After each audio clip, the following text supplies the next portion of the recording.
we shall now discuss about the transpiration.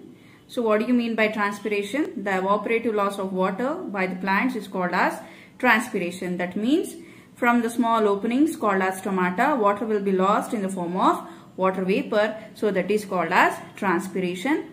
And it occurs through the small openings called as stomata. And these stomata are present on the surfaces of the plants, leaves. So they are present on the upper surfaces or lower surfaces or on both the surfaces. And these stomata are microscopic openings which are present in the epidermis of leaves, as well as they are also present in the young stems also. And when we look at the structure of stomata, so this is the diagram which is showing the structure of stomata. And structurally each stomata will be containing an opening called as stomatal aperture, or it is also called as a pore. So it is also called as stomatal aperture, or even it is called as a pore. And this stomatal aperture is surrounded by a pair of kidney shaped or bean shaped cells called as guard cells. And these guard cells are kidney shaped or bean shaped in case of dicots. In dicots they are bean shaped, but whereas in monocots, these guard cells, they are dumbbell shaped. So like this somewhat they will be. So dumbbell shaped guard cells are present in monocots, say for example grasses. So these are the guard cells, and this will be the opening called as stomatal aperture.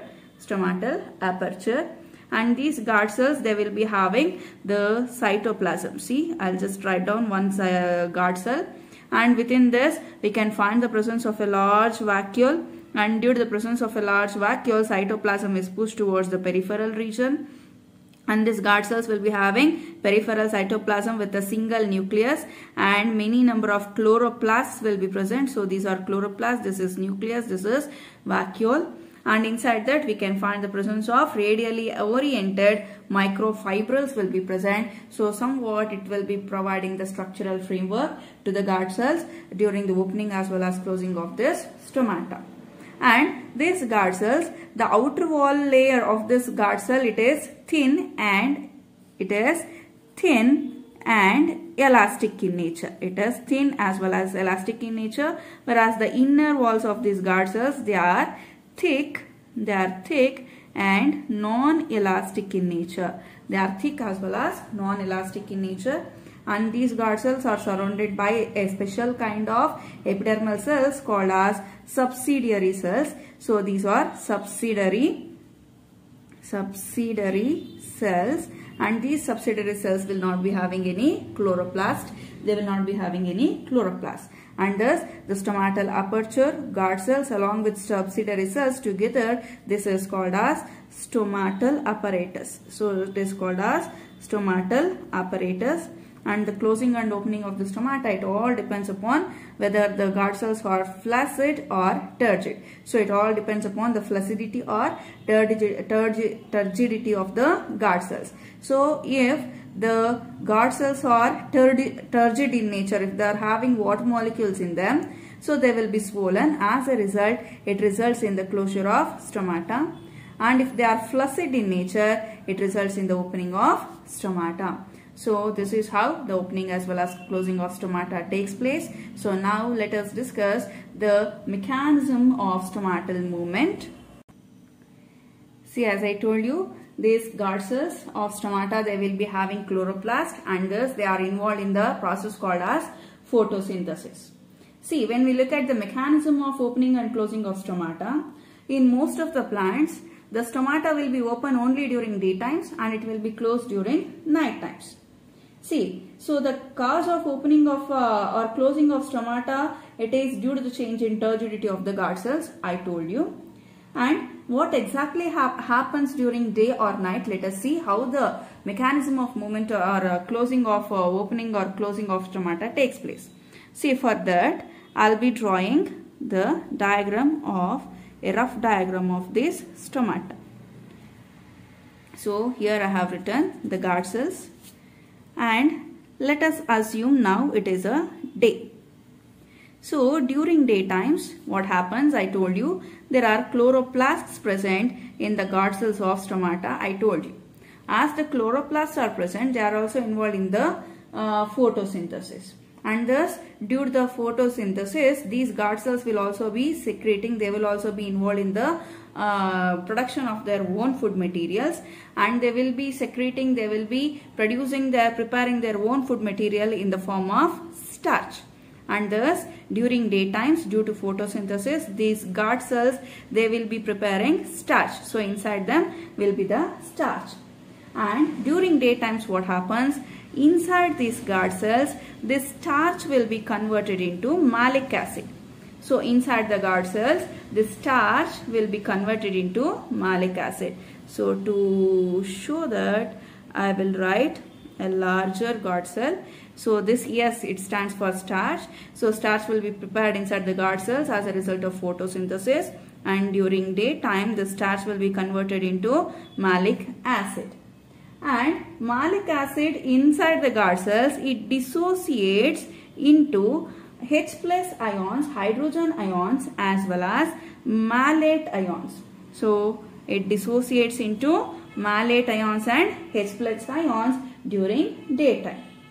And what happens to these H plus ions is they will exit out of the guard cells. That means these H plus ions, they will move out of the guard cells during daytime.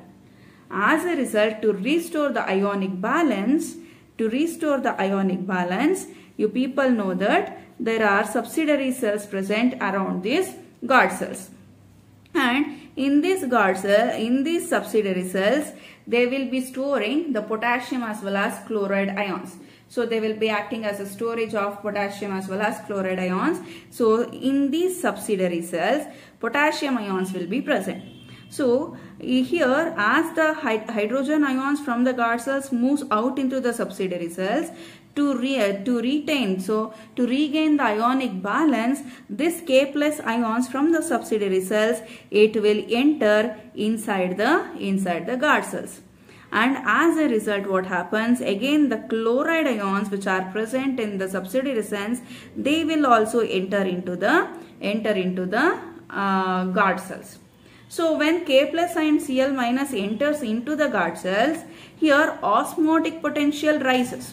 So what do you mean by osmotic potential? Osmotic potential is also nothing but the solute potential.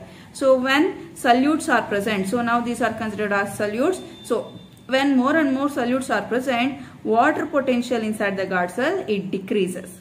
So when due to the entry of these K plus and Cl minus ions, water potential decreases due to the increase in these solutes.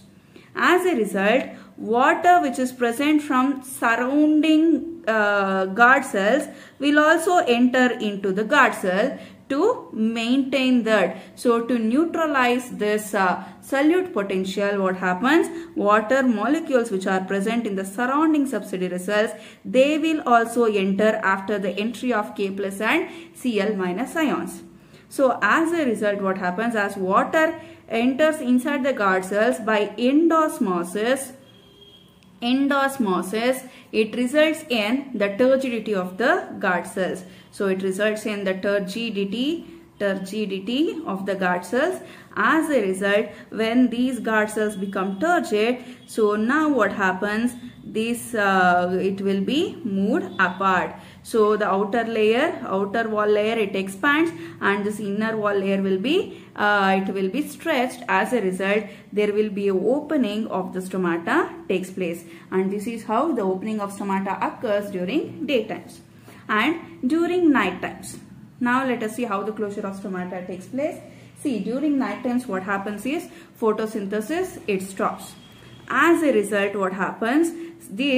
As the photosynthesis is stopped, what happens? The K plus ions and Cl minus ions which are present inside the subsidiary cells, they will move out of the guard cells. So when they move out of the guard cells, what happens? Water content will be more. So water is not necessary for the guard cells in such a condition. As a result, water molecules will also move out of the guard cells, and this process is called as exosmosis. So due to exosmosis, as the water molecules moves outside this guard cells, it becomes flaccid. So when it becomes flaccid, it results in the closure of stomata. So this is how the opening as well as closing of stomata takes place. And opening of stomata, it occurs during daytimes due to the influx of K plus ions and Cl minus ions, and during night times the stomata will be closed due to the efflux of K plus and Cl minus ions out of the guard cells. So transpiration is affected by several factors, external factors like temperature, light, humidity, wind as well as speed. See, as the temperature increases, as the light intensity increases, it results in the increase in the transpiration rate also. But as the temperature decreases and as the light increases, it also results in the decrease in the transpiration. But if temperature and light, if they increases optimally, then only the rate of transpiration also increases. But if it increases beyond the limits, it will be triggering the stressed conditions. And under such conditions, if temperature is extremely high, or if the light intensity is extremely high, so that is considered as a stressed conditions. And under that stressed conditions, abscisic acid will be released by the stomata, and which results in the closure of stomata. And when we look at the external factor like humidity, so humidity is nothing but the presence of moisture content in the atmospheric air, and that is called as relative humidity or atmospheric humidity. So this atmospheric humidity is measured by an instrument called as hygrometer. So it is measured by an instrument called as hygrometer. And when the humidity is more, the rate of transpiration will be less. And when the humidity is less, rate of transpiration will be more. And when we look at the wind speed, so as there is more wind speed, it results in more transpiration rate, because due to higher wind currents, what happens, it carries the water which is present at the surface of the leaves. So due to high wind speed, due to the high velocity of the wind, so transpiration will also be high. Why? Because it carries when the water is carried away by the wind current, it results in more transpiration. And when there is a wind speed is not that much, so if the air is stagnant at the surface of air, so it results in the lesser rate of transpiration. So this is how these different external factors affects the rate of transpiration. And now let us look at the importance of transpiration. So what is the importance of transpiration? So due to transpiration, it creates the transpiration pull. And due to the presence of transpiration pull only, there will be the absorption of water by the plants. And also it supplies, due to this transpiration, it supplies water for the photosynthesis. And also it results in the transport of minerals from the soil to all parts of the plants.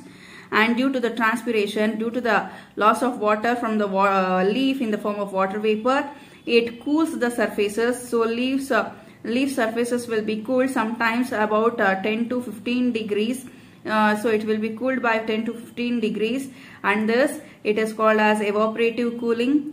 And it also maintains, so transpiration also maintains the shape and structure of the plants by keeping cells turgid. How? Because due to the loss of water, it creates transpiration pull, and thus water will be absorbed. So when water is absorbed by the roots, so this water will be distributed to all over the plant, and thus all the cells which are obtaining water, they will be swollen in nature, and thus they will become turgid. So when all the cells are turgid, it helps in maintaining their shape and structure, and thus their metabolic activities will be normal. And one more thing, let me tell you people. So among the, say for example, if water absorbed by the plant is 100%, not all the 100% of absorbed water is utilized by the cells of the plants. Among this 100%, 99% of water will be evaporated. So it will be lost in the form of water vapor called as transpiration.